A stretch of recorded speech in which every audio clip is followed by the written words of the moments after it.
Okay guys, you are going to be getting a scratch board, and then you should have also printed out your image, and you should have received these back from the other day. You need to go ahead, first things first, we need to tape down our image onto our scratch board and make sure it's nice and neatly lined up.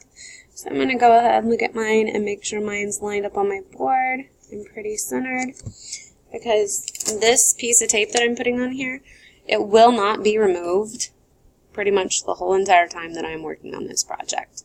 I want to keep it very consistent, and I want it to stay with my board the whole entire time, because this is what's going to make sure that your work is nice and consistent. So I'm going to go ahead and tape that onto the back like that. Flip it back over and make sure everything's still nice and clean and lined up. It is, and then I'm going to go ahead, I'm going to get another strip of tape, and I'm going to tape this down because we want this to be nice and flat. So I'm trying to get all the air pockets out. And then I'm going to be taping it along the bottom edge here. And I'll be flipping it over to make sure it's nice and flat. Now, before we get started, you want to try to put something underneath your actual project. Okay, so my suggestion is to go ahead, take your art folder and put it up underneath your work. I'm going to take your rubrics and I'm going to put it underneath here, just that way.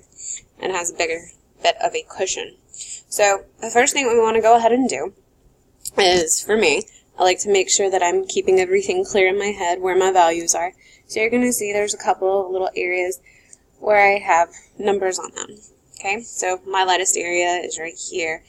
My light gray is right here, and then there's a little bit of my dark gray right here. I just like to every now and then kind of put these numbers here, just that way it's very clear in my head what I'm working on.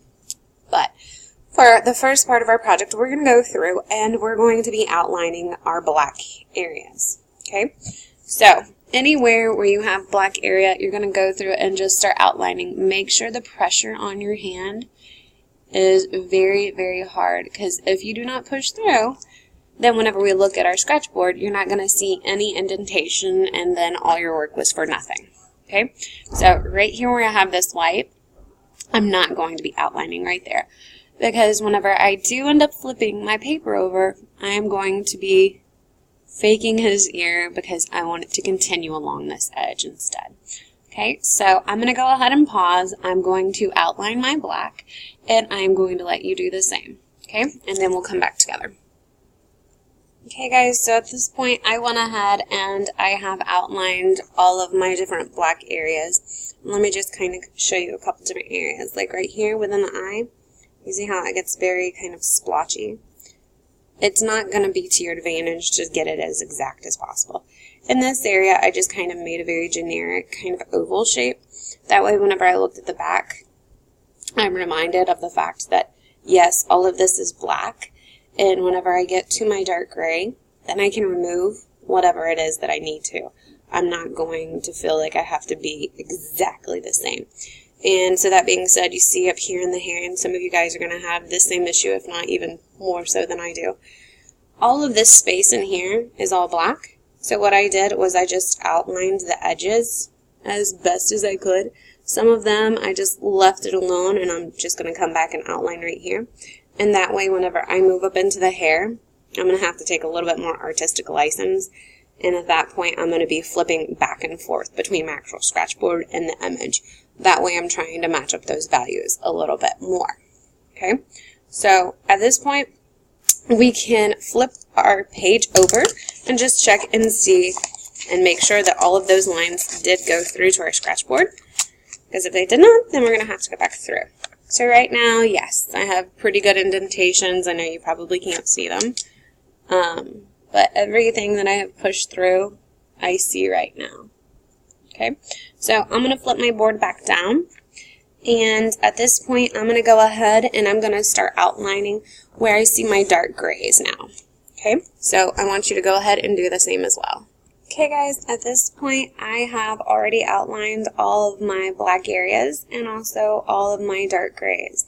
So I want to try to drive this point home just very quickly, where you see how some of these areas can start kind of meshing between a gray to another gray or a black to a gray, and how it can get very splotchy. I just want you to try to make sure that you are leaving You see how I went around for the dark gray?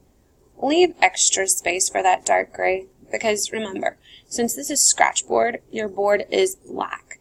So we're going to be working from our black and moving all the way down to our white.